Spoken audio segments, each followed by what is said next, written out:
Bismillahirrahmanirrahim. Assalamualaikum warahmatullahi wabarakatuh. Bapak-bapak, ibu-ibu, mas-mas, mbak-mbak, khususnya adik-adikku sekalian yang dirahmati Allah dimanapun Anda berada. Kembali di IIP Channel bersama saya, IIP Wijayanto. Kali ini kita akan membahas tema istri ngajak bercerai kepada suami yang bangkrut usahanya. Ya, jadi misal ya, seorang suami itu bangkrut usahanya. Kan biasa tuh ya, namanya orang bisnis, kadang sukses, kadang gagal, kan begitu ya. Kadang berjaya, kadang nyungsep. Kemudian atau punya pekerjaan tetapi misal perusahaannya bangkrut, kan otomatis karyawannya diberhentikan semua. Nah, jadi ketika suami sedang susah-susahnya, istri kemudian menambah kesusahan suami. Misal dengan ngomel terus setiap hari. Jadi bukannya membesarkan hati suaminya, "Aa yang sabar ya. Adik akan terus berdoa untuk Aa biar rezeki Aa berlimpah ruah. Yang penting Aa berusaha terus." Nah, istrinya terus ya membesarkan hati suaminya, mendampingi suaminya, sampai suaminya betul-betul bisa bangkit lagi, selalu memberikan senyuman terbaiknya kepada suaminya. Nah, ini istri yang solihah seperti ini ya. Istri yang akan selalu setia mendampingi suaminya dalam keadaan apapun. Kalau mendampingi suami dalam keadaan bahagia, kaya raya, terkenal, banyak duit, dan seterusnya itu mudah ya.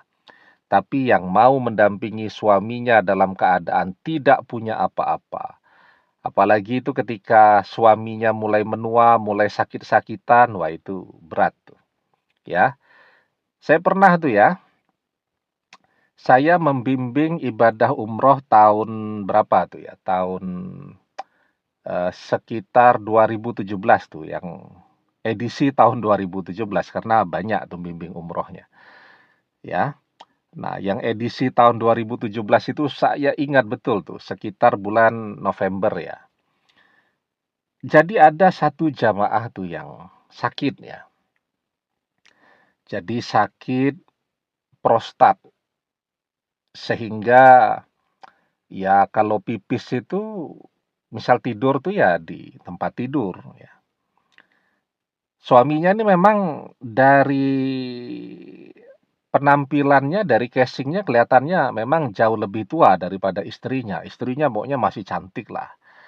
Mungkin suaminya itu ya kira-kira usia 60-an. Nah, kalau istrinya itu mungkin saya pikir mungkin adik-adik saya ya, umur-umur 40-an awal tuh. Pokoknya masih sip lah, gerakannya masih sangat lincah ke sana kemari. Nah, saya bingung tuh, kok dia bilang ke teman-teman travel memaksa agar suaminya itu jadi satu kamar dengan saya. Padahal kan biasanya orang berangkat umroh itu kan pengennya suami istri satu kamar, kan begitu. Ini malah memaksa travelnya agar suaminya itu jadi satu kamar dengan saya. Loh, saya kan sibuk ya kalau lagi bimbing umroh itu, apalagi kan biasanya saya bimbing umroh itu bawanya juga tidak cuma satu bis, kan bisa dua bis. Dua bis itu kan hampir 90 orang tuh. Dan biasanya ada yang umrohnya bintang 5, ada yang bintang 4. Jadi hotelnya pun handlingnya ada 2 hotel. Kalau bintang 5 deket tuh. Ya, dia dengan kalau di Madinah dengan Masjid Nabawi dekat, kalau di Mekah dengan Masjidil Haram dekat. Begitu. Tapi kalau yang bintang 4 biasanya agak jauh ya. Misal sekitar 1 kiloan lah dari Masjid Nabawi. Kalau di Madinah Kalau di Mekah juga ya mungkin sekitar 1 kiloan dari Masjidil Haram atau dari koridor itu ya. Kalau kita mau masuk ke Masjidil Haram itu ada koridor itu, di kiri kanannya itu banyak toko-toko begitu yang jual makanan, minuman, dan lain-lain itu. Nah, itu dari koridornya itu, dari simpang koridornya itu sekitar 1 kilo kalau bintang 4. Jadi kan saya harus ngopeni jamaah di 2 hotel kan, nggak bisa saya harus ngopeni 1 jamaah, begitu. Nah, dan di kamar itu kan juga tidak saya sendiri kan, saya kan numpang saja itu, dimanapun ada kamar yang bednya ada yang lebih ya saya di situ, kita pembimbing tuh begitu.